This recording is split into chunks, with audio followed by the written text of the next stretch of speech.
Elif, तुम्हारा dress बहुत खूबसूरत है। उसे पहनकर शहजादी लग रही थी। दुआ को बहुत सादा लग रहा था ये। मेरा मतलब कि मुझे थोड़ा चमकदार सा लगा। मेरे ख्याल में तो बहुत खूबसूरत है। दुल्हन को ऐसे ही दिखना चाहिए। मैंने भी कहा कि हमारी जिंदगी पहले ही चमकदार है, कम से कम ड्रेस तो सादा होना चाहिए। ज़ैनब, तुम्हारे लिए एक पैकेट आया था, देखा तुमने? नहीं मम्मी।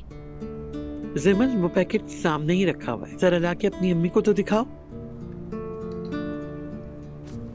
ओह, इसमें क्या है? मुझे क्या मालूम।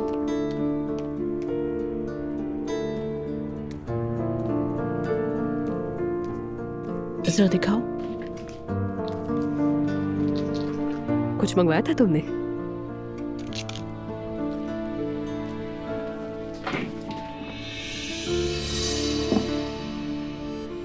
क्या है इसमें? इसे तो भूल ही गई थी। फिर भी क्या है? ये गिफ्ट मैंने उमर को सरप्राइज देने के लिए मंगवाया था। जाओ ज़ैमल बेटा, इसे लेकर जाओ, कहीं और रख दो।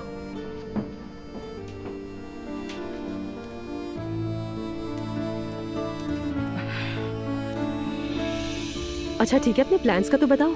वो ऑर्गेनाइजेशन वाला मामला कहाँ तक पहुँचा, बताना जरा। सच में मॉम, क्या हुआ उसका? वो मामला काफी तेजी से आगे बढ़ रहा है और आज मैं अर्तुरुल के ऑफिस भी गई थी। जब मेरे बच्चे मेरे साथ होते हैं तो मुझे देखकर बहुत खुशी होती है। अल्लाह ये मोहब्बत हमेशा कायम रखे। आमीन। नूर, तुम बहुत कमाती हो, आया करो। जरूर आएंगे इंशाल्लाह।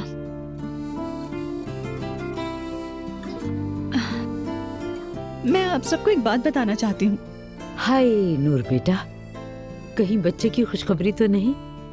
नहीं अम्मी, ऐसी कोई बात नहीं। अभी हम बच्चों के बारे में नहीं सोच रहे। ये क्या बात हुई? नहीं, इसका मतलब है कि अभी नहीं सोचा, फ्यूचर में इंशाल्लाह। जो अल्लाह की मर्जी। हाँ, तो आप क्या कह रही थी नूर आपा? मैंने नई जॉब स्टार्ट की है।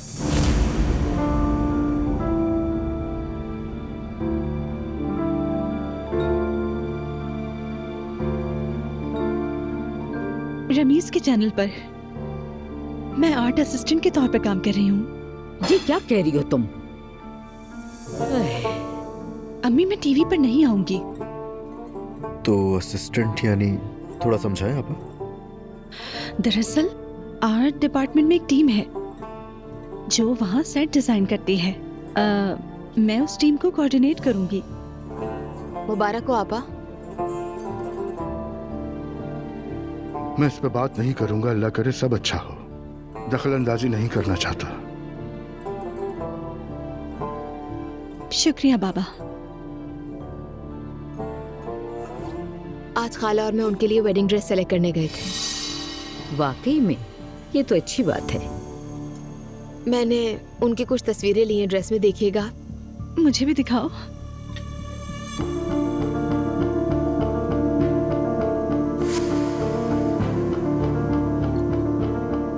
ये देखें। हाय माशाल्लाह, ये तो बहुत खूबसूरत लग रही है इसमें, है ना? जरा मुझे भी दिखाओ।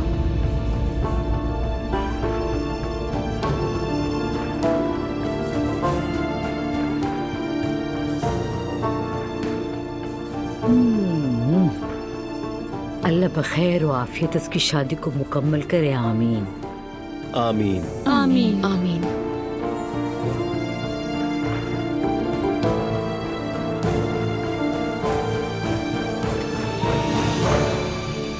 वाह भाई, वो आदमी तुम्हें ऑर्गेनाइजेशन का लीड बनाने वाला है यानी। वो तो बहुत चाहता है पर मैं ही नहीं मान रही थी, मगर उसके इसरार पर बनना पड़ा। ये क्या हो रहा है ज़ैमल? कसम से मैंने तो कुछ नहीं कहा। क्या हो रहा है? कुछ ऐसा है जो मुझे नहीं पता? मुझे मॉम और अर्तुरुल अंकल एक साथ अच्छे लगते हैं। मुझे भी ऐसा लगता है। मुझे भी बिल्कुल हैरत नहीं होगी। आप सब लोग पागल हो गए हैं। क्या हो गया यार? एर तो बहुत अच्छा आदमी है और दूसरों की तरह ओवर पोसेसिव नहीं है। आई, उसका भी कोई माँ बाप बहन बहनोई वगैरह है क्या? मुझे नहीं मालूम कुछ भी। ऐसा होना भी नहीं चाहिए। अरे तो हमें उसके खानदान से क्या लेना देना है भाई? खाला ठीक कह रही है नानी, जो मसला होता है वो खानदान की तरफ से होता है। खानदान का मसला नहीं था, मसला तो उम्र की वजह से हुआ था और अब मैं इस बहस से तंग आ चुकी हूँ। ठीक है, टॉपिक बदल लेते हैं। नूर ने चैनल पर काम शुरू कर दिया है। हाँ, बहुत खूब। तुम सब मिलकर मरियम साहिबा को पागल करने पे तुले हुए हो। कम ऑन, उन्हें घर में रहना और खाना पकाने के अलावा आता ही क्या है? वैसे भी नूर सब कुछ अच्छी तरह संभाल सकती है। आज कुछ लोगों ने उसके पर्दा करने पर एतराज किया था, मगर मैंने सबको खामोश करा दिया कि सब अपने काम से काम रखें। मॉम, क्या आपने खुद नहीं कहा था कुबरा आपा और उनकी बहन के बारे में कि ये हर जगह आ जाते हैं? तब बात अलग थी, उन्हें नहीं जानती थी। अब मैं उसे जानती हूँ, देखती हूँ, समझती हूँ। सबसे अहम बात अच्छा इंसान होना है। लोगों को कभी भी उनके मजहब और अकीदे के मुताबिक परखना और जांचना नहीं चाहिए। मेरी बड़ी गलती थी उस वक्त। बिल्कुल। अब देखो ना, फॉर एग्जाम्पल अजलान, मुस्तफ़ा और नूर तीनों एक ही घर में पले बड़े हैं, लेकिन इनको देखो तो सही। जरा अजलान को देखो और फिर नूर और मुस्तफ़ा को देखो। ये दुरुस्त नहीं है कि लोगों की गलतियों को उनके अकायद, उनके लिबास या उनके पहनने ओढ़ने के अंदाज से जोड़ा जाए। ये सब उनके किरदार से मंसूब होना चाहिए। इनका मतलब ये है ज़मील जान कि ऐसा नहीं है कि हर पर्दा करने वाला मजहबी हो और हर बेपर्दा आजाद ख्याल। कुछ इंसान बाज़मीर और कुछ बेज़मीर होते हैं। आपको एक बात बताऊं, मैं सिर्फ बुजुर्ग लोग ही इस बात के पीछे पड़े रहते हैं कि कोई पर्दे में है या नहीं। हमें तो इसकी बिल्कुल भी परवाह नहीं। तुम चाहो तो मिनी स्कर्ट पहनो या चाहो तो सर ढांपो, किसी को फर्क नहीं पड़ता। सच है, आजकल के बच्चे इस नजर से नहीं देखते, उन्हें परवाह ही नहीं होती। क्योंकि वो इस दौर में पैदा हुए हैं जहाँ सब कुछ मामूल बन गया है। पहले ऐसा नहीं था, उस वक्त बहुत फर्क किया जाता था, हमारे मुल्क में भी और बाकी दुनिया में भी।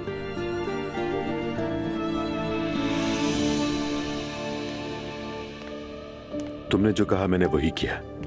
रेहान को मुलाजिम रख लिया। अच्छा किया। क्या मेरे भाई को पता है? उन्हें बताया तुमने? हाँ बताया था, लेकिन उन्हें अच्छा नहीं लगा क्योंकि वो रेहान को ज्यादा पसंद नहीं करते। मगर वक्त के साथ आदी हो जाएंगे। मैं अपनी तरफ से भरपूर कोशिश कर रहा हूं। मेरे बाद जो होगा सो होगा। बाबा,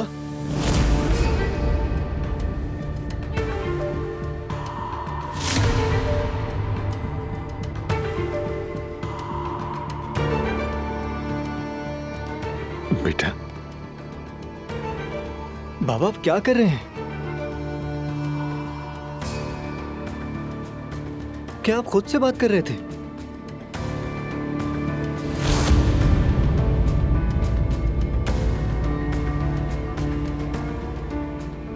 बाबा खुदा का वास्ता है, आप मुझे डरा रहे हैं। नहीं बेटा, नहीं, मैं बात नहीं कर रहा था। असल में एक स्पीच है, उसकी बस मश्क कर रहा था। मैं अपने आप से बात नहीं कर रहा था। लेकिन आप मुझे ठीक नहीं लग रहे। तुम फिक्र ना करो, मैं ठीक हूं। तुम अचानक आ गए तो मैं चौंक गया।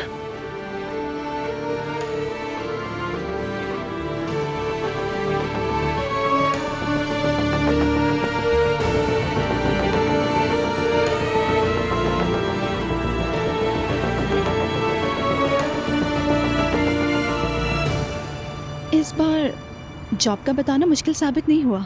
हाँ, वैसे मैं भी इसकी तवक्को नहीं कर रहा था। मैं तो सोच रहा था कि तूफान खड़ा हो जाएगा। अल्लाह ना करे, खैर शुक्र है अल्लाह का। लेकिन तुम्हारे बाबा ने फिर भी अपना मौक़िफ़ बरकरार रखा है। हाँ रखा, मगर उसका कुछ हो नहीं सकता। आखिरकार रूहानियत हमारी जिंदगी है। अच्छा नूर फातिमा, मुझे तुमसे एक बात पूछनी थी। मेरी मुलाकात एक आदमी से हुई है, इदरीस काया। तुम्हें लगता है क्या मैं उसे जानती हूँ? अरे वो है ना सोशल मीडिया इन्फ्लुएंसर बैरल काया। ओह हाँ हाँ, जानती हूँ मैं। वो लोग पिछले दिनों हमारे ऑफिस में आए थे। उस आदमी ने मुझे अपना कार्ड दिया। वो फ्रेंचाइजिंग का काम करते हैं। मैंने उससे बात की, यानी मुझे ये ख्याल कुछ अच्छा लगा। सोच रहा हूँ कि कर्ज लेकर हम भी इस कारोबार में शामिल हो जाए। तुम्हें उनके ऑफिस के बाहर खड़ी गाड़ियाँ देखनी चाहिए थी। बहुत दौलत कमाई है उन्होंने और बिल्कुल खाली हाथ से शुरू किया था। मेरी जान, मैं नहीं जानती उन लोगों के बारे में। क्या वो लोग काबिल एतमाद हैं? यानी मैं जाती तौर पर नहीं जानता, मगर जब इतने लोग उन पर भरोसा करते हैं, क्योंकि वो बहुत कमाते हैं, बहुत ज्यादा दुकानें भी हैं उनकी और मुलाजिम भी, बेपनाह फैक्ट्रीज हैं उनकी और कॉस्मेटिक की फैक्ट्रीज भी हैं। तो तुम्हारा क्या ख्याल है? मेरा मतलब है मैंने उस आदमी पर थोड़ा भरोसा कर लिया है। वो अच्छा आदमी है और उसके साथ काम करने वाले मुलाजिम और दूसरे लोग सब बहुत पसंद करते हैं। मैं नहीं जानता इंसान को जिंदगी में कितनी बार इस तरह के मौके मिलते हैं। और तुम ये कह रहे हो कि हम ये मौका जाया ना करें? यानी सोच रहा हूँ कि हमें एक बार कोशिश जरूर करनी चाहिए। देखो लंबी लाइन लगी है लोगों की। उसने ये भी कहा कि मैं तुम्हारी मदद करूंगा। ठीक है मेरी जान, जैसे तुम बेहतर समझो वैसे ही करो।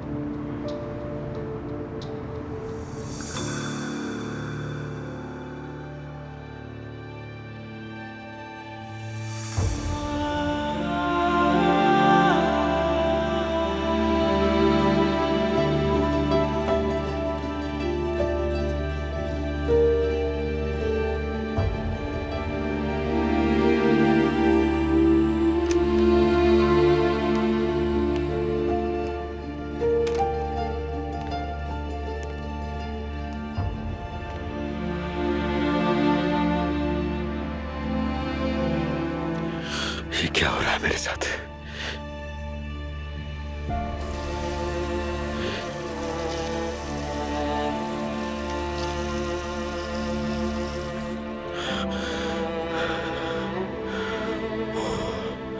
कुछ समझ नहीं आ रहा मुझे। ये क्यों हो रहा है मेरे साथ? मेरी मदद कर मेरे अल्लाह।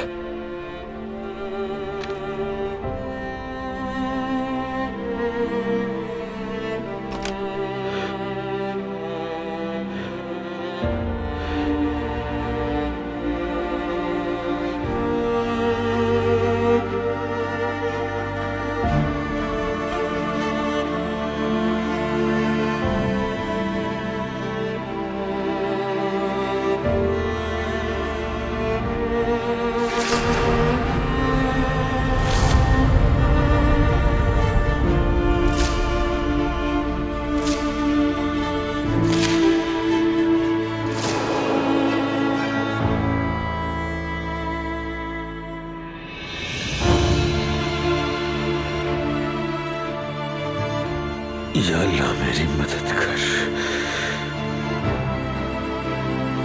ये मेरे साथ क्या हो रहा है?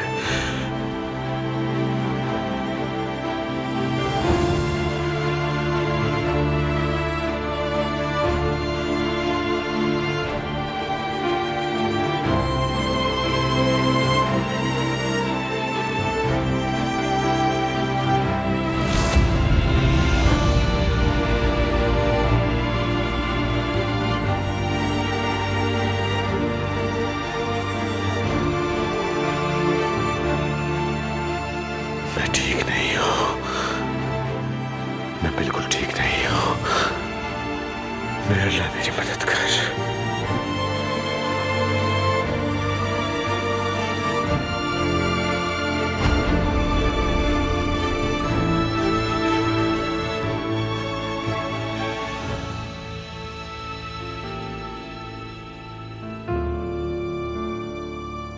मदद कर मेरे अल्लाह।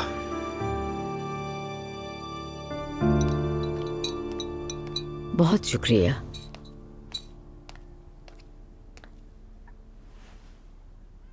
दुआ बेटा, तुम्हारी खाला की शादी कब हो रही है? उनका निकाह 2 दिन बाद है। शादी गर्मियों में पूलिया में होगी। वो क्या है? इटली में एक शहर है। क्या वो शादी तुर्किया से बाहर करेंगे? क्या खास बात है उस जगह में? कपल्स के लिए रोमांटिक जगह है। रमीज खाला को सरप्राइज देना चाहता है ना।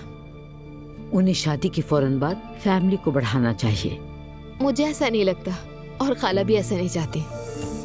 एलिफ पिक्चर्स में काफी उदास लग रही थी, जैसे उसकी शादी जबरदस्ती की जा रही हो। क्या? ऐसी कोई बात नहीं है। खाला बहुत खुश है। मैं अंदर जा रहा हूँ। मैं भी जवेरिया को देखने जा रही हूँ। ठीक है, मैं भी साथ आ रहा हूँ।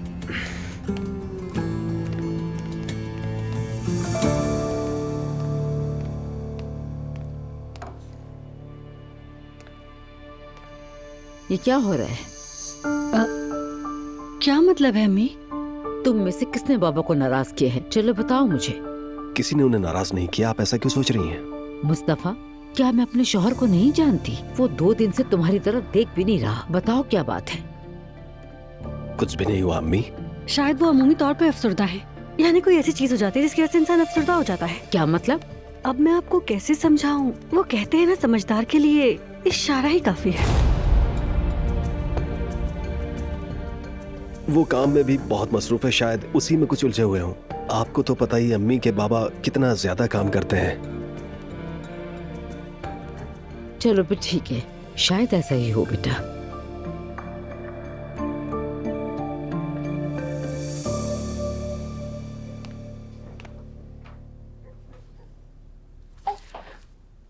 तुम जाकर सो जाओ, इंतजार मत करो। कुछ बात कर सकते हैं हम? बिल्कुल कर सकते हैं, सुन रही हूँ, बोलो।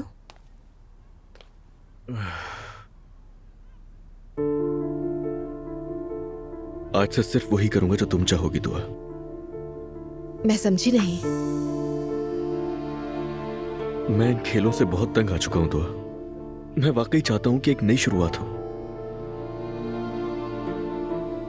अगर तुम मुझ पे केस करने के लिए मुझसे शादी करना चाहती हो तो मुझे वो भी कबूल है। हम दोनों शादी कर लेते हैं, और हाँ, उसके बाद तुम जो चाहोगी मैं वही करूंगा। क्या मतलब? तुम जो चाहती हो बस वो बताओ दुआ। ऐसे नहीं चल सकता दुआ, मैं बिल्कुल सच कह रहा हूं तुमसे। मैं वादा कर रहा हूं, कोई एतराज नहीं करूंगा। तुम अच्छी तरह सोचो, फिर फैसला बताना अपना।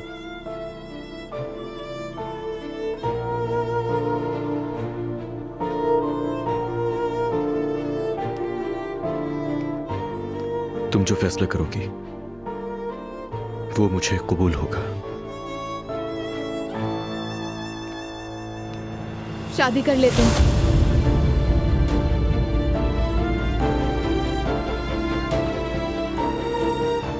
सुन लिया, शादी करते हैं।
अब्दुल्ला बाबा, इतनी सुबह सुबह सब खैरियत तो है ना?